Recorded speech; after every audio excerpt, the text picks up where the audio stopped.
നിങ്ങളോടൊപ്പം തന്നെ ഈ ക്ലാസ് ഇരിക്കണം. അപ്പൊ എന്നോട് തിരുമേനി ചോദിച്ചു ഇതിനകത്ത് പങ്കെടുക്കാൻ താല്പര്യമുണ്ട്. ഞാൻ പറഞ്ഞു പങ്കെടുക്കാൻ താല്പര്യമുണ്ട്. ഇപ്പോഴത്തെ മെമ്പറാകുമ്പോൾ നിങ്ങൾക്ക് അറിയാലോ അത്യാവശ്യം സമയക്കുറവും കാര്യങ്ങളും എന്നാലും ഞാൻ എൻ്റെ സമയത്തിനനുസരിച്ച് ഞാൻ വന്ന് കാര്യങ്ങളിൽ പങ്കെടുക്കാമെന്ന് പറയുകയും അതനുസരിച്ച് തിരുമേനി 2 ദിവസം മുമ്പേ എൻ്റെ വീട്ടിലേക്ക് എനിക്കൊരു ക്ഷണക്കത്തുമായിട്ട് വന്ന് ഞങ്ങളുടെ വാർഷികമാണ് മെമ്പർ അതിനകത്ത് പങ്കെടുക്കണം, 2 വാക്ക് സംസാരിക്കാൻ തയ്യാറായിട്ട് വരണമെന്നൊക്കെ പറഞ്ഞിരുന്നു.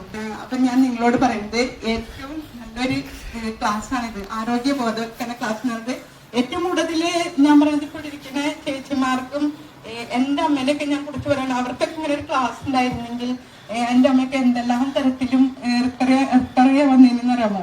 എന്താ വെച്ചാൽ ഇപ്പൊ അമ്മ ഒറ്റപ്പെട്ട രീതിയിലാണ്. അതുകൊണ്ട് എപ്പോഴും അസുഖം ഇതല്ലാണ്ട് അമ്മ വേറെ ഒന്നും സംസാരിക്കുന്നില്ല. ആ സമയം നിങ്ങളെ പോലുള്ളവർ ഇവിടെ വന്നിരുന്ന് ഈ സാറിന്റെ ക്ലാസ് കേൾക്കുകയും അമ്മയ്ക്ക് ഇപ്പോ 76 വയസ്സുണ്ട്. ഇപ്പൊ ഈ സാറിന്റെ ക്ലാസ് കേൾക്കുകയും നമ്മൾ പല ദുഃഖങ്ങളും എല്ലാവരും എന്തെങ്കിലുമൊക്കെ പ്രശ്നങ്ങളാവും. ഇല്ലെങ്കിൽ ആരോഗ്യ പ്രശ്നം, അല്ലെങ്കിൽ മക്കളുടെ പ്രശ്നം, അല്ലെങ്കിൽ ഭർത്താവിന്റെ പ്രശ്നം, അല്ലെങ്കിൽ കുടുംബത്തിലെ മറ്റുള്ള സാഹചര്യങ്ങളൊക്കെ എല്ലാവർക്കും ഒന്നില്ലെങ്കിൽ ഒരു പ്രശ്നത്തിനായിരിക്കും നമ്മുടെ ജീവിതം. ആരും അത്ര 100% നല്ല സംതൃപ്തിയോടൊന്നും ആയിരിക്കില്ല ഇന്നത്തെ ജീവിതം കൊണ്ടുപോകുന്നത്. പുറമേ നിന്ന് നോക്കുമ്പോന്നില്ലെങ്കിലും ഇവിടെ വന്ന് നമ്മൾ ഇങ്ങനെയുള്ള ഒരു കാര്യങ്ങളെ കേൾക്കുമ്പോഴൊക്കെ ഉണ്ടല്ലോ നമ്മുടെ അസുഖങ്ങൾക്ക് തന്നെ പകുതി ആശ്വാസമുണ്ട്. മരുന്ന് വേണ്ട.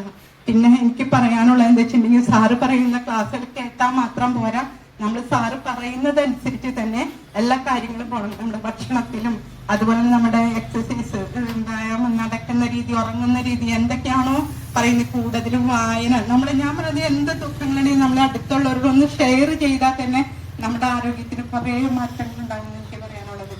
ഞാനൊക്കെ അങ്ങനെയുള്ളതാണ്. നമുക്ക് എന്തെങ്കിലും ദുഃഖങ്ങളുണ്ടെങ്കിൽ നമ്മളത് ഉള്ളിൽ ഒതുക്കി പിടിക്കുമ്പോൾ നമുക്ക് പല അസുഖങ്ങളായിട്ട് തന്നെയാണ് അത് മാറുന്നത്. ആ സമയം അത് മറ്റൊരാളോട് ഷെയർ ചെയ്ത് കഴിയുമ്പോൾ അവിടെ നമുക്കൊരു ആശ്വാസവാക്ക് പറയുമ്പോൾ തന്നെ നമ്മുടെ അസുഖങ്ങൾക്ക് വലിയ മാറ്റങ്ങളുണ്ടാവും.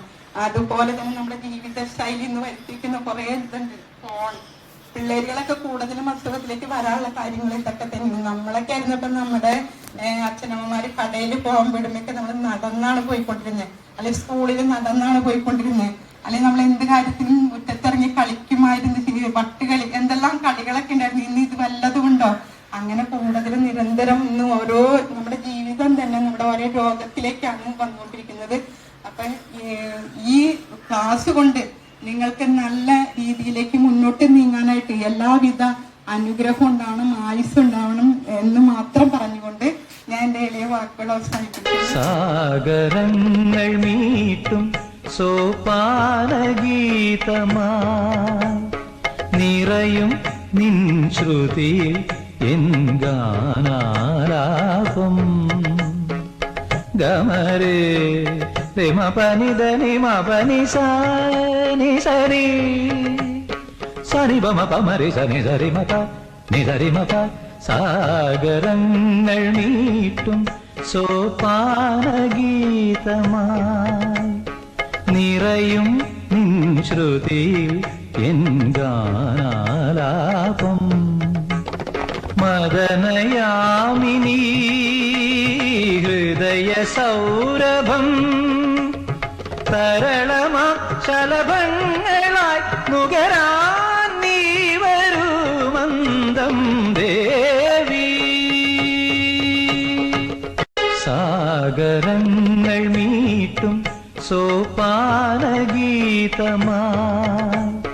നിറയും നിൻ ശ്രുതിയിൽ എൻ ഗാനാലാപം ഗമരേ രമ പനിധനി മപനി സനി സരി സരി ബമ പമരി സനി സരി മപ നിസരി മപ. സാഗരങ്ങൾ മീട്ടും സോപാനഗീ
നോക്കി കളിക്കണം.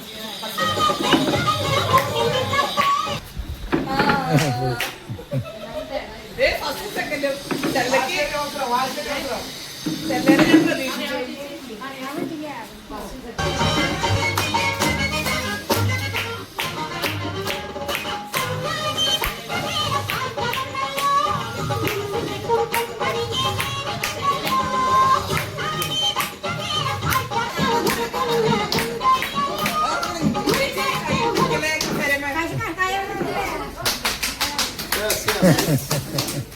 First, second.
Ano?